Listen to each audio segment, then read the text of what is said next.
ఓం శాంతి 6/12/2025 మధురమైన పిల్లలు, ఈ శరీరం రూపీ ఆటబొమ్మ ఆత్మ రూపీ చైతన్యమైన తాళం చెవితో అనగా కీతో నడుస్తుంది.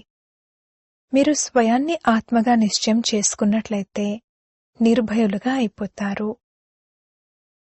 ప్రశ్న: ఆత్మ శరీరంతో పాటు ఆటను ఆడుతూ కిందకు వచ్చింది, కావున దానికి ఏ పేరును పెడతారు? జవాబు: తోలుబొమ్మ. ఏ విధంగా డ్రామాలో తోలుబొమ్మల ఆటను చూపిస్తారో అదేవిధంగా ఆత్మలైన మీరు కూడా తోలుబొమ్మల వలె 5000 సంవత్సరాలు ఆటను ఆడుతూ కిందకొచ్చేశారు. తోలుబొమ్మలైన మీకు పైకెక్కే మార్గాన్ని తెలియజేసేందుకు తండ్రి వచ్చారు. ఇప్పుడు మీరు శ్రీమతం అనే తాళం చెవిని అనగా శ్రీమతం అనే కీని ఉపయోగించినట్లయితే పైకి వెళ్ళిపోతారు. పాట: సభలో జ్యోతి వెలిగింది. ఓం శాంతి. ఆత్మిక తండ్రి ఆత్మిక పిల్లలకు శ్రీమతాన్ని ఇస్తున్నారు. ఎప్పుడైనా ఎవరి నడవడికైనా బాగా లేకపోతే నీకు ఆ ఈశ్వరుడు మంచి మతాన్ని ఇవ్వాలి అని తల్లిదండ్రులు అంటారు. కాని ఈశ్వరుడు నిజంగానే మతాన్ని ఇస్తారని పాపం వారికి తెలీదు. ఇప్పుడు పిల్లలైన మీకు ఈశ్వరీయ మతం లభిస్తుంది. అనగా ఆత్మిక తండ్రి తన పిల్లలకు శ్రేష్టంగా తయారయ్యేందుకు శ్రేష్ఠ మతాన్ని ఇస్తున్నారు. మేము శ్రేష్టాతి శ్రేష్టంగా అవుతున్నామని ఇప్పుడు మీరు అర్థం చేసుకుంటారు. తండ్రి మనకు ఎంత ఉన్నతమైన మతాన్ని ఇస్తున్నారు. మనం వారి మతంపై నడుస్తూ మనుషుల నుండి దేవతలుగా అవుతున్నాము. కావున మనుషులను దేవతలుగా తయారు చేసేవారు ఆ తండ్రేనని రుజువవుతుంది. మనుషుల నుండి దేవతలుగా తయారు చేయడానికి భగవంతునికి ఎంతో సమయం పట్టదు అని సిక్కులు కూడా గానం చేస్తారు. అంటే వారు తప్పకుండా మనుషుల నుండి దేవతలుగా తయారు చేసి మతాన్ని ఇస్తారు. ఏక్ ఓంకార్, కర్తా పురుష్, నిర్భయ్. భగవంతుడు ఒక్కరే. వారు ఓంకారుడు, మూల పురుషుడు, నిర్భయుడు అని వారి మహిమను కూడా గానం చేశారు. మీరందరూ నిర్భయులుగా అయిపోతారు. మీరు స్వయాన్ని ఆత్మగా భావిస్తారు కదా. ఆత్మకు ఎటువంటి భయమూ ఉండదు. తండ్రి అంటారు, నిర్భయులుగా అవ్వండి. భయం దేనికి? మీకెటువంటి భయమూ లేదు. మీరు మీ ఇంట్లో కూర్చుని కూడా తండ్రి శ్రీమతాన్ని తీసుకుంటూ ఉంటారు. ఇప్పుడు శ్రీమతం ఎవరిది? ఎవరిస్తారు? ఈ విషయాలు గీతలోనైతే లేవు. ఇప్పుడు పిల్లలైనా మీరు అర్థం చేసుకుంటారు. తండ్రి అంటారు, మీరు పతితులైపోయారు. ఇప్పుడు పావనంగా అయ్యేందుకు నన్నొక్కరినే స్మృతి చేయండి.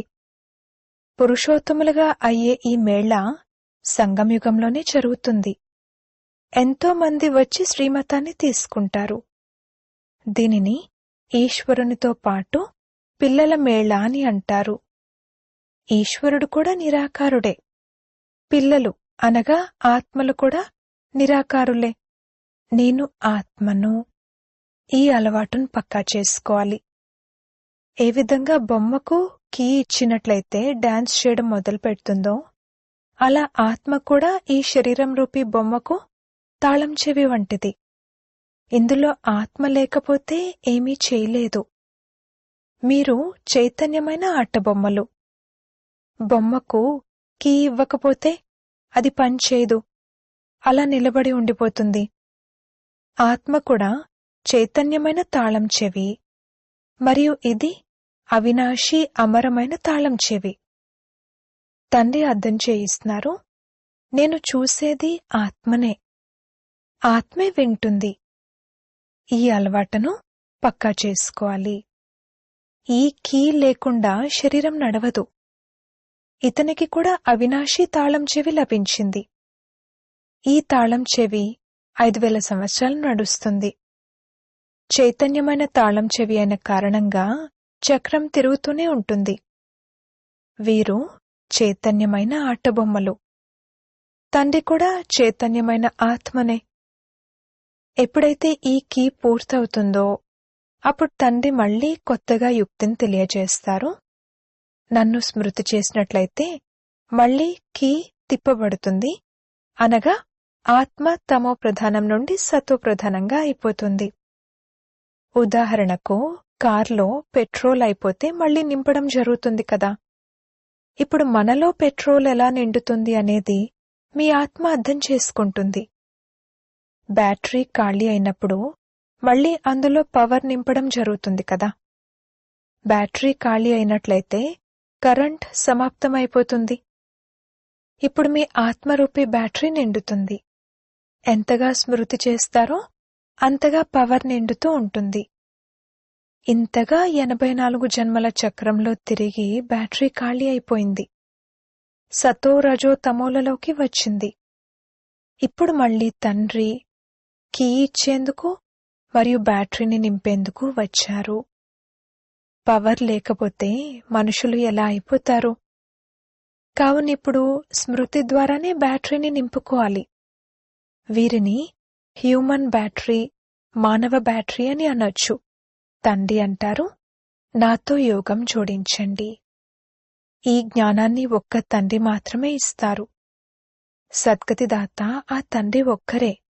ఇప్పుడు మీ బ్యాటరీ పూర్తిగా నిండుతుంది.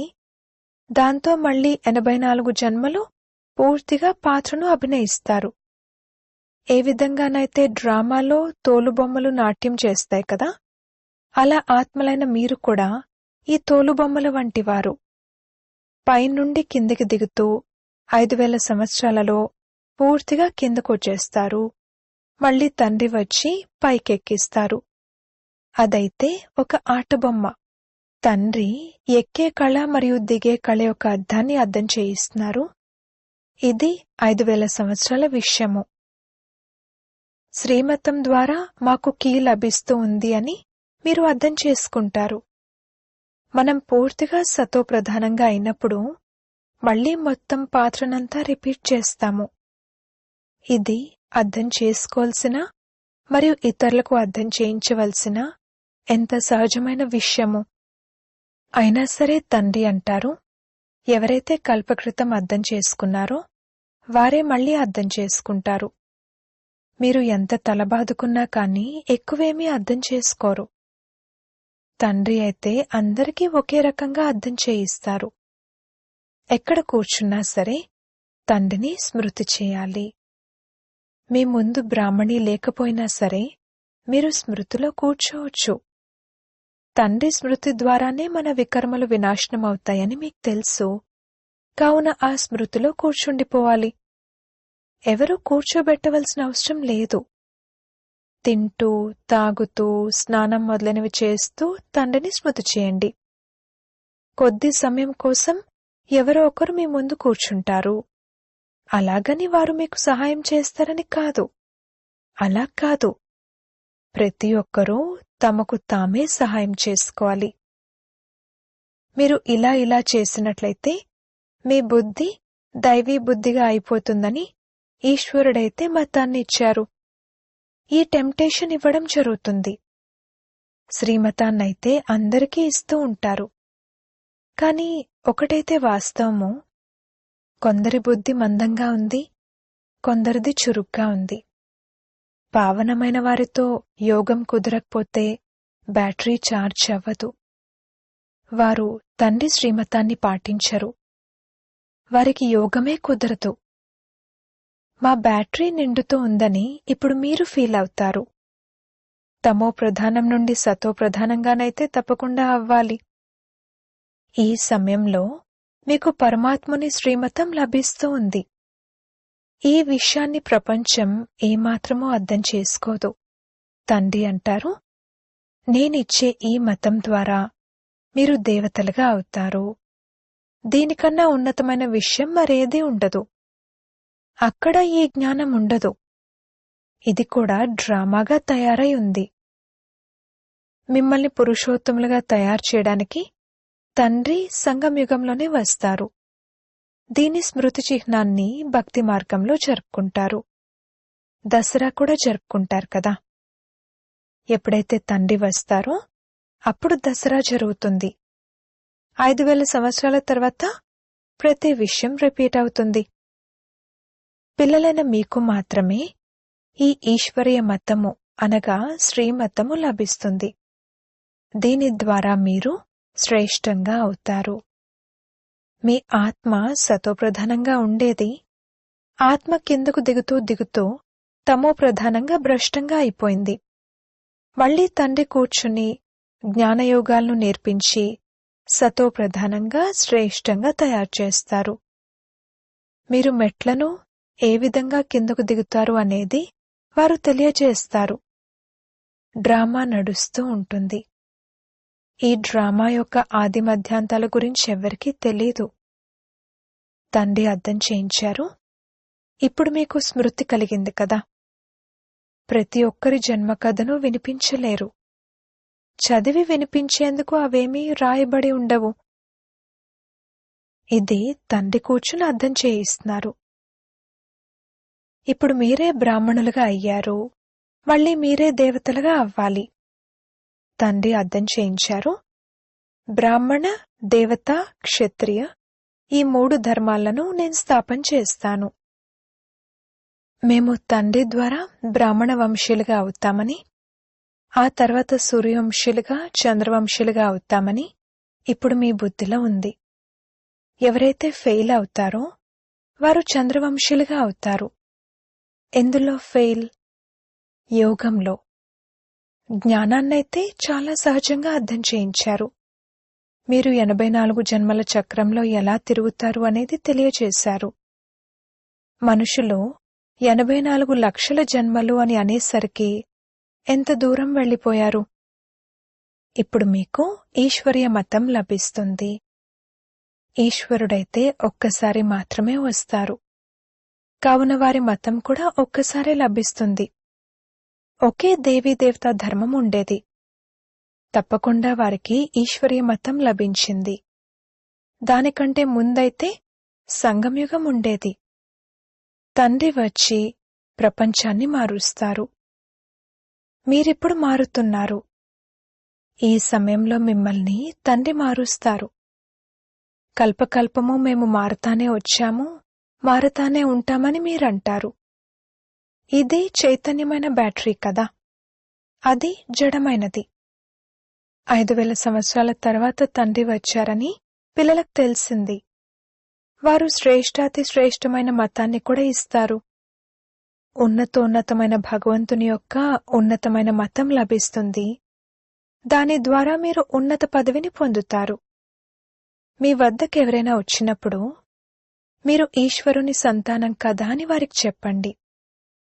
ఈశ్వరుడు శివబాబా శివ జయంతిని కూడా జరుపుకుంటారు. వారు సద్గతిదాత కూడా.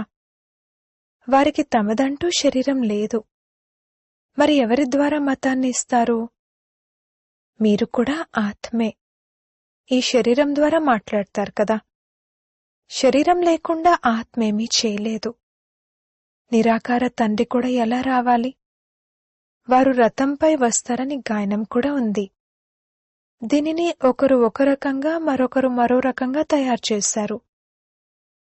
త్రిమూర్తులను కూడా సూక్ష్మవతనంలో చూపించారు. తండ్రి అర్థం చేయిస్తున్నారు. ఇవన్నీ సాక్షాత్కార విషయాలు. ఇకపోతే రచనంతా ఇక్కడే ఉంది కదా. కావున రచయిత అయిన తండ్రి కూడా ఇక్కడికే రావాల్సి ఉంటుంది. పతిత ప్రపంచంలోకే వచ్చి పావనంగా తయారు చేయాలి. ఇక్కడ పిల్లలను డైరెక్ట్గా పావనంగా తయారు చేస్తున్నారు. అర్థం చేసుకుంటారు కూడా, కాని జ్ఞానం బుద్ధిలో కూర్చోదు. ఎవ్వరికీ అర్థం చేయించలేకపోతారు. శ్రీమతాన్ని పాటించకపోతే శ్రేష్టాతి శ్రేష్టంగా అవ్వలేరు. ఎవరైతే అసలు అర్థమే చేసుకోరో వారు ఏ పదవిని పొందుతారు? ఎంత సేవ చేస్తారో అంత ఉన్నత పదవిని పొందుతారు. తండ్రి అన్నారు, సేవలో ఎముక ఎముకను ఇవ్వాలి. ఆల్రౌండ్ సేవ చేయాలి. తండ్రి సేవలో మనం ఎముకలను సైతం ఇవ్వడానికి సిద్ధంగా ఉన్నాము. చాలామంది పిల్లలు సేవ కోసం తపిస్తూ ఉంటారు. బాబా, మమ్మల్ని విడిపించినట్లయితే మేం సేవలో నిమగ్నమైపోతాము, అప్పుడు అనేకుల కళ్యాణం జరుగుతుంది అని అంటారు. మొత్తం ప్రపంచమంతా అయితే భౌతిక సేవ చేస్తుంది. దానివల్లనైతే మెట్లు కిందకు దిగుతూనే వస్తారు. ఇప్పుడు ఈ ఆత్మిక సేవతో ఎక్కే కళ జరుగుతుంది. ఫలానా వారు మాకంటే ఎక్కువ సేవ చేస్తున్నారని ప్రతి ఒక్కరూ అర్థం చేసుకోగలరు. మంచి సర్వీసబుల్ కుమార్తెలుంటే వారు సెంటర్లు కూడా సంభాళించగలరు. క్లాస్లో నంబర్ వారుగా కూర్చుంటారు. ఇక్కడైతే నంబర్ వారుగా కూర్చోబెట్టరు. అలా చేస్తే నిరాశకు లోనవుతారు. కాని అర్థం చేసుకోగలరు కదా. సేవ చేయకపోతే తప్పకుండా పదవి కూడా తగ్గిపోతుంది. నంబర్ వారుగా ఎన్నో పదవులున్నాయి కదా. కాని అది సుఖధామము, ఇది దుఃఖధామము. అక్కడ వ్యాధులు మొదలైనవేవీ ఉండవు. బుద్ధి ద్వారా అర్థం చేసుకోవాల్సి ఉంటుంది. మేం సేవ చేయడం లేదు కావున చాలా తక్కువ పదవిని పొందుతాము అని అర్థం చేసుకోవాలి. సేవ ద్వారానే పదవి లభించగలదు. స్వయాన్ని చెక్ చేసుకోవాలి. ప్రతి ఒక్కరికి తమ అవస్థ గురించి తెలుసు. మమ్మా బాబా కూడా సేవ చేస్తూ వచ్చారు. మంచి మంచి పిల్లలు కూడా ఉన్నారు. వారు ఉద్యోగంలో ఉన్నా కానీ వారికి ఇలా చెప్పడం జరుగుతుంది: సగం జీతంపై సెలవు తీసుకుని వెళ్లి సేవ చేయండి, పర్వాలేదు అని. ఎవరైతే బాబా హృదయ సింహాసనంపైకెక్కుతారో వారు భవిష్యత్తులో ఆ నెమలి సింహాసనంపై కూర్చుంటారు, నంబర్వార్ పురుషార్థానుసారంగా. అటువంటి వారే విజయమాలలోకి వచ్చేస్తారు. సమర్పణ కూడా అవుతారు, సేవ కూడా చేస్తారు. కొందరైతే సమర్పణ అవుతారు గాని సేవ చేయకపోతే పదవి తగ్గిపోతుంది కదా. ఈ రాజధాని శ్రీమతం ద్వారా స్థాపన అవుతుంది. ఈ విధంగా ఎప్పుడైనా విన్నారా? లేక చదువు ద్వారా రాజధాని స్థాపన అవుతుంది అని ఎప్పుడైనా విన్నారా? ఎప్పుడైనా చూశారా? అయితే దానపుణ్యాదులను చేస్తే రాజుల ఇంట్లో జన్మించొచ్చు. అంతేకాని చదువు ద్వారా రాజ్య పదవిని పొందుతారని ఎప్పుడూ విని ఉండరు. ఇదెవరికీ తెలీదు కూడా. తండ్రి అర్థం చేయిస్తున్నారు, మీరు మాత్రమే పూర్తి 84 జన్మలను తీసుకున్నారు. మీరిప్పుడు పైకి వెళ్ళాలి. వాస్తవానికి ఇది చాలా ఈజీ. మీరు కల్పకల్పము నంబర్వార్ పురుషార్థానుసారంగా అర్థం చేసుకుంటారు. తండ్రి ప్రియస్మృతులను కూడా నంబర్వార్ పురుషార్థానుసారంగానే ఇస్తారు. ఎవరైతే సేవలో ఉన్నారో వారికి చాలా ప్రియస్మృతులను ఇస్తారు. కావున స్వయాన్ని చెక్ చేసుకోవాలి. నేను తండ్రి హృదయాన్ని అధిరోహించానా?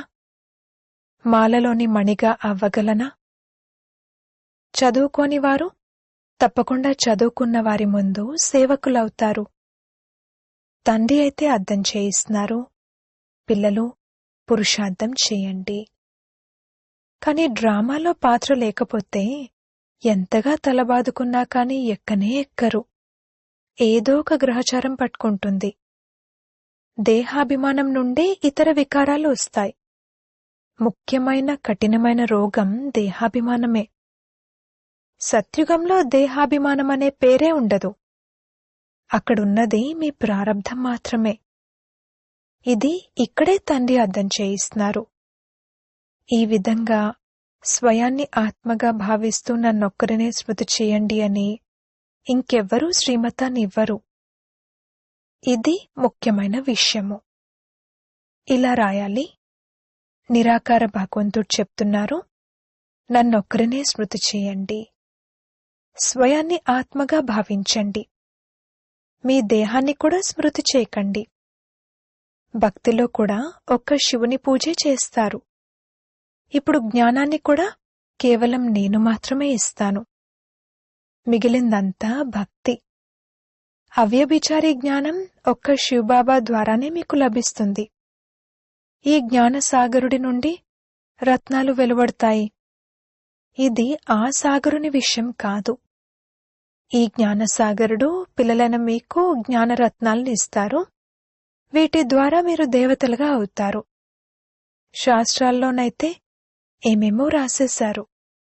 సాగరం నుండి దేవత వచ్చి రత్నాలిచ్చినట్లుగా రాశారు. ఈ జ్ఞానసాగరుడు పిల్లలైన మీకు రత్నాలనిస్తారు. మీరు జ్ఞానరత్నాలను గ్రోలుతారు. ఇంతకుముందు రాళ్లు ఏరుకునేవారు, కావున రాతిబుద్ధి కలవారిగా అయిపోయారు. ఇప్పుడు రత్నాలను గ్రోలడంతో మీరు పారసబుద్ధి కలవారిగా అయిపోతారు. పారసనాథులుగా అవుతారు కదా. పారసనాథులైన ఈ లక్ష్మీనారాయణలు విశ్వానికి యజమానులుగా ఉండేవారు. భక్తి మార్గంలోనైతే అనేక పేర్లు, అనేక చిత్రాలు తయారు చేసి పెట్టారు. వాస్తవానికి లక్ష్మీనారాయణలు అన్నా పారసనాథులు అన్నా ఒక్కరే. నేపాల్లో పశుపతినాథుని మేళా జరుగుతుంది. వారు కూడా పారసనాథుడే. అచ్చా, మధురాతి మధురమైన సిక్కిల్లదే పిల్లలకు మాతాపిత బాప్దాదాల ప్రియ స్మృతులు మరియు గుడ్ మార్నింగ్. ఆత్మిక పిల్లలకు ఆత్మిక తండ్రి నమస్తే. ధారణ కొరకు ముఖ్య సారము. మొదటి పాయింట్, తండ్రి ఏ జ్ఞానరత్నాలనైతే ఇచ్చారో వాటిని మాత్రమే గ్రోలాలి, రాళ్లను ఏరుకోకూడదు. దేహాభిమానమనే కఠినమైన రోగం నుండి స్వయాన్ని రక్షించుకోవాలి. రెండవ పాయింట్, మీ బ్యాటరీని పూర్తిగా ఛార్జ్ చేసుకునేందుకు పవర్ హౌస్ అయిన తండ్రితో యోగం జోడించాలి.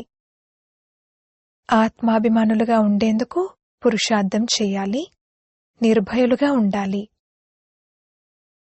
వరదానము. దాత తనపు భావన ద్వారా కోరికంటే ఏమిటో తెలియని స్థితిని అనుభవం చేసే తృప్తాత్మా భవ. సదా ఒకటే లక్ష్యముండాలి. మేము దాతా పిల్లలుగా అయి సర్వాత్మలకు ఇవ్వాలి. దాతా తనపు భావనను పెట్టుకోవడం ద్వారా సంపన్నాత్మలుగా అయిపోతారు. మరియు ఎవరైతే సంపన్నంగా ఉంటారో వారు సదా తృప్తిగా ఉంటారు. నేను ఇచ్చేటువంటి దాత యొక్క బిడ్డను, ఇవ్వడమే తీసుకోవడము. ఈ భావనే సదా నిర్విఘ్న స్థితిని మరియు కోరికంటే ఏంటో తెలియని స్థితిని అనుభవం చేయిస్తుంది. సదా ఒక్క లక్ష్యం వైపే మీ దృష్టి ఉండాలి. ఆ లక్ష్యమే బిందువు. ఇంకే విషయాల విస్తారాన్నైనా చూస్తూ కూడా చూడకుండా, వింటూ కూడా వినకుండా ఉండండి. స్లోగన్. బుద్ధి లేక స్థితి ఒకవేళ బలహీనంగా ఉన్నట్లయితే దానికి కారణము వ్యర్థ సంకల్పాలు. అవ్యక్త ప్రేరణలు. ఇప్పుడు సంపన్నంగా మరియు కర్మాతీతంగా అవ్వాలి అనే ధ్యాసలోనే ఉండండి. కర్మాతీతంగా అయ్యేందుకు కర్మల లెక్కాచారాల నుండి ముక్తులుగా అవ్వండి. సేవలో కూడా సేవలో బంధింపబడే సేవాదారులుగా ఉండకూడదు. బంధన ముక్తులుగా అయి సేవ చేయండి. అనగా హద్దు యొక్క రాయల్ కోరికల నుండి ముక్తులుగా అవ్వండి. ఏ విధంగా దేహబంధనము, దేహ సంబంధాల బంధనము ఉన్నాయో అలాగే సేవలో స్వార్థం ఉండటం, ఈ బంధనం కూడా కర్మాతీతంగా అవ్వడంలో విఘ్నం కలిగిస్తుంది. కర్మాతీతంగా అవ్వటం అనగా ఈ రాయల్ లెక్కాచారాల నుండి కూడా ముక్తులుగా అవ్వటము. ఓం శాంతి.